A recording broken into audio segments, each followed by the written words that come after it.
नमस्कार, मैं हूं परवीन शेख। आप देख रहे हैं कैपिटल टीवी की स्पेशल स्टोरी। आम आदमी पार्टी के मुखिया और दिल्ली के सीएम अरविंद केजरीवाल चौतरफा मुसीबत में घिर चुके हैं।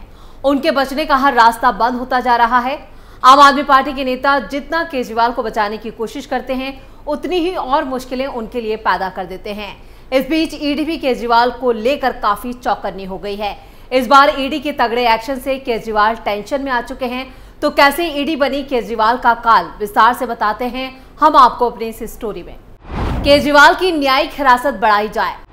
दिल्ली शराब घोटाले में कोर्ट से ईडी की मांग। केजरीवाल की फिर बढ़ सकती हैं मुसीबतें। 14 दिन की रिमांड के लिए ईडी की याचिका। दिल्ली शराब घोटाले से जुड़े मनी लॉन्ड्रिंग केस में दिल्ली के सीएम अरविंद केजरीवाल को सुप्रीम कोर्ट से 10 मई को जमानत मिली थी। 2 जून को उनको कोर्ट के सामने सरेंडर करना होगा।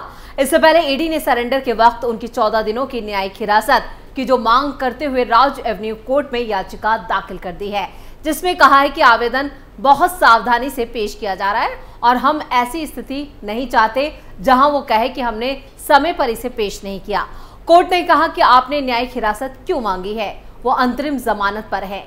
ईडी ने कोर्ट के सवाल के जवाब में कहा कि ये तब के लिए है जब वो आत्मसमर्पण करेंगे। हम ऐसी स्थिति नहीं चाहते जहां दूर दूर तक ये भी कहा जाए कि हमने वक्त पर उन्हें पेश नहीं किया। इसे लंबित रखा जा सकता है और कोर्ट ने उन्हें कहा आत्मसमर्पण करने के लिए कहा गया है, कोर्ट में या जेल में, क्योंकि 2 तारीख को रविवार है, संडे है और उस दिन छुट्टी है। ईडी ने कहा कि भले ही आत्मसमर्पण जेल में हो, लेकिन उस दिन से उनकी हिरासत वहीं होनी चाहिए। याचिका लंबित रखी जाए। कोर्ट ने कहा है कि हम इस आवेदन को लंबित रखेंगे, लेकिन 2 तारीख को रविवार है, हम पहले से कोई आदेश पारित नहीं कर सकते।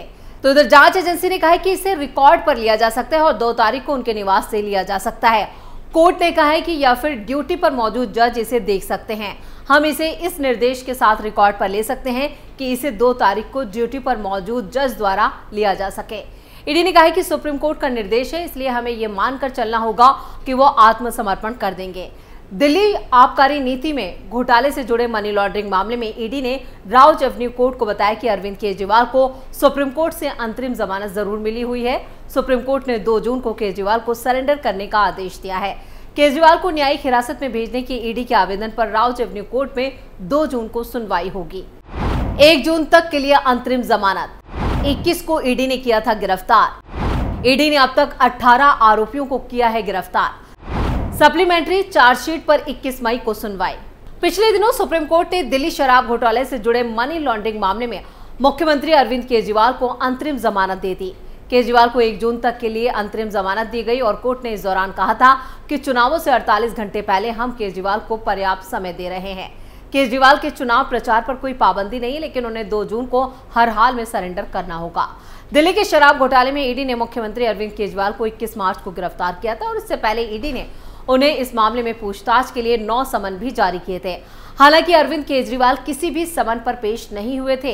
केंद्रीय जांच एजेंसी का आरोप है कि वो घोटाले के मुख्य साजिशकर्ता थे और सीधे तौर पर शराब कारोबारियों से रिश्वत मांगने में शामिल थे। इस मामले में ईडी ने अब तक 18 लोगों को गिरफ्तार किया है। कुछ वक्त पहले आम आदमी पार्टी के नेता संजय सिंह को जमानत मिली थी।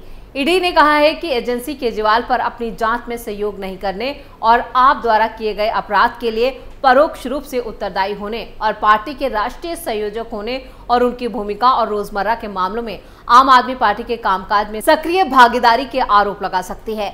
दिल्ली आबकारी नीति में कथित घोटाले में बीआरएस नेता के कविता समेत यहां पर दूसरे के खिलाफ दाखिल सप्लीमेंट्री चार्जशीट पर संज्ञान लेने को लेकर 21 मई को सुनवाई जारी रही। राज एवेन्यू कोर्ट पहले के कविता के खिलाफ दायर सप्लीमेंट्री चार्जशीट पर सुनवाई कर रहा है और इसके बाद केजरीवाल और आम आदमी पार्टी के खिलाफ दायर सप्लीमेंट्री चार्जशीट पर सुनवाई करेगा। दिल्ली के सीएम अरविंद केजरीवाल, आम आदमी पार्टी और के कविता के खिलाफ दाखिल ईडी की चार्जशीट पर संज्ञान लेने के मामले 20 मई यानी सोमवार को कोर्ट में सुनवाई हुई थी।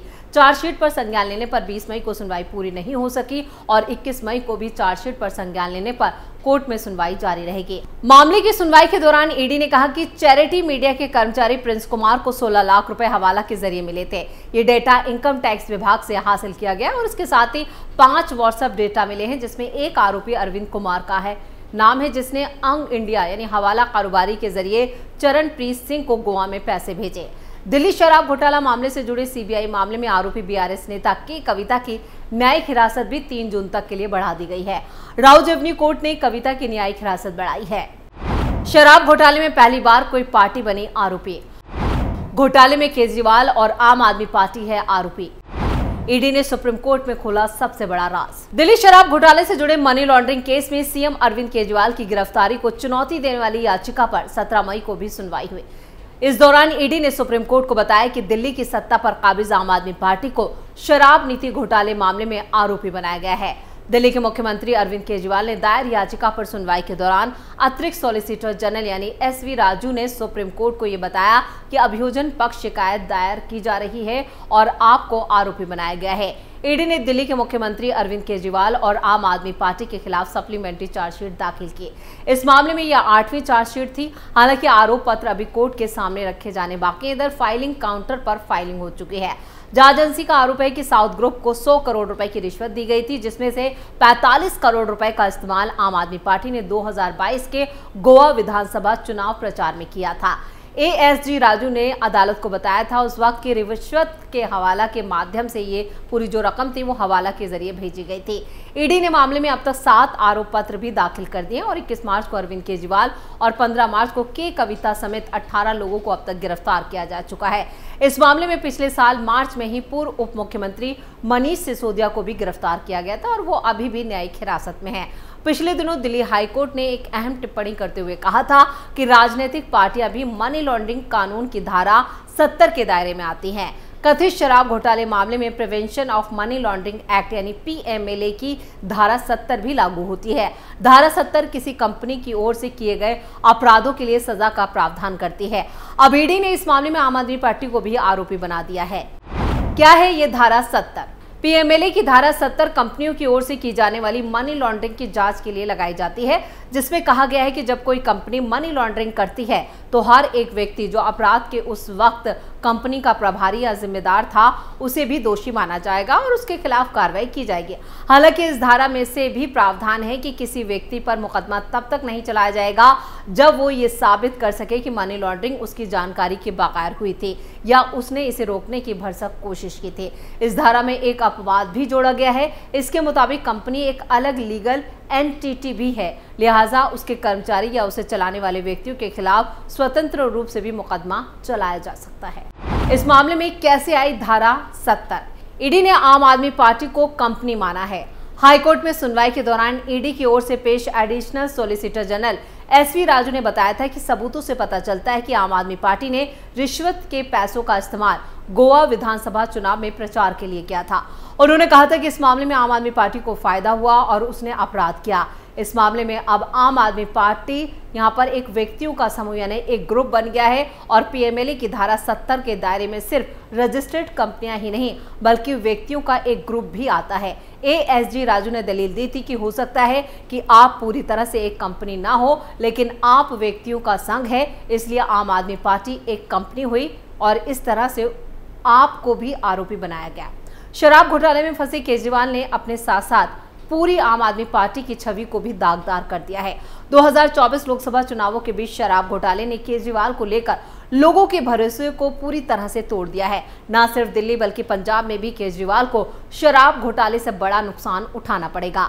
लेकिन आम आदमी पार्टी के नेता जिस तरह से इस घोटाले पर बीजेपी को घेरने की कोशिश कर रहे हैं, उससे साफ है कि आम आदमी पार्टी नेता और केजरीवाल अब पूरी तरह से एक्सपोज हो चुके हैं।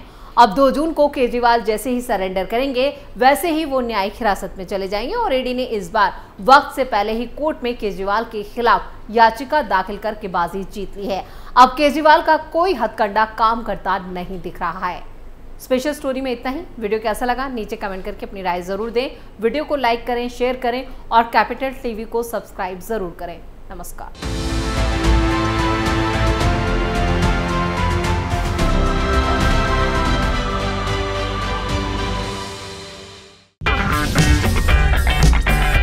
अगर आपको हमारा वीडियो पसंद आया हो तो इसे लाइक करें, हमारे चैनल को सब्सक्राइब करें और हाँ, बेल आइकन दबाना ना भूलें ताकि आप तक हमारे वीडियो की नोटिफिकेशन पहुंचती रहे।